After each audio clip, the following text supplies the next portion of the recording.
ఇప్పుడు మనం ఆలోచించాల్సింది లాభ నష్టాల గురించి కాదు, సావు బ్రతుకుల గురించి. ఝాన్సీ, భార్గవ్ బామర్దల్ని తెలుసుకునే లోపే మనం దెబ్బతీయాలి. ఎస్, శాంతి రాయబారాలతో ఈ సమస్య పరిష్కారం కాదు. తప్పదు. ఇప్పుడే ఏఎస్పీ ఝాన్సీకి వీసా ఏర్పాటు చేయిస్తున్నాను. నో అంకుల్, కాలం మారింది. ప్రతీకారం తీర్చుకునే మార్గాలు కూడా మారుతున్నాయి.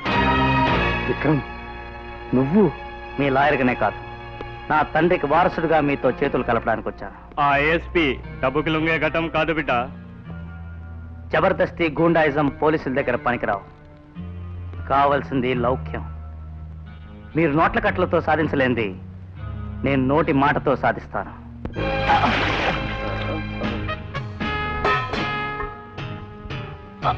చెప్పు, ఆ గోడౌన్ ఓనర్ ఎవరు?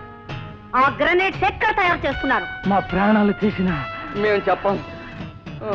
చెప్పవు చెప్పవు నీ తల్లో జేజమ్మ చేత చెప్పిస్తాను రా. చెప్పు చెప్పు మేడం, మీకోసం లాయర్ విక్రమ్ గారు వచ్చారు. వచ్చేస్తున్నాను. రాస్కెల్స్. భూపతి తరపున రాయబారానికి వచ్చావా? లేదు, మోసాన్ని మోసంతో జయించడానికి వచ్చాను. నువ్వు వెళ్ళవలసింది కోర్టుకి. నాకు కావలసిన వాళ్ళు ఇక్కడే ఉన్నారు. వాళ్ళని విడిచిపెట్టినని ముందే చెప్పాను. విడిపించుకొస్తానని మాటిచ్చాను. నాన్ బెయిలబుల్ వారెంట్తో టెర్రరిస్ట్ యాక్ట్ కింద అరెస్ట్ అయిన వాళ్ళని ఏ లాయరు విడిపించలేడు. అరెస్ట్ చేయవలసింది మూల విరాట్ను కానీ ఉత్సవ విగ్రహాలని కాదు. అసలు నువ్వెవరి తరపున మాట్లాడుతున్నావు? మాట్లాడేది మీ వైపు, ఉండేది వాళ్ళ వైపు. త్వరలోనే వాళ్ళ గోతులు వాళ్ళ చేత తవ్విస్తాను. మీకు క్లూస్ అందిస్తాను.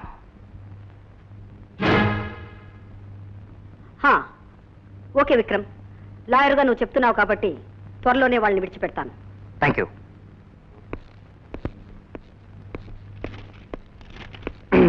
మా ప్లాన్ సక్సెస్. వాట్? ఏఎస్పీ ఝాన్సీని విక్రమ్ ఒప్పించాడా? వెరీ గుడ్ తమ్ముడు. ఇక మన వ్యాపారాల్ని మనం ఇష్టం వచ్చినట్టుగా సాగించుకోవచ్చు. లేడీస్ అండ్ జెంట్మెన్, మా హోటల్ వార్షికోత్సవం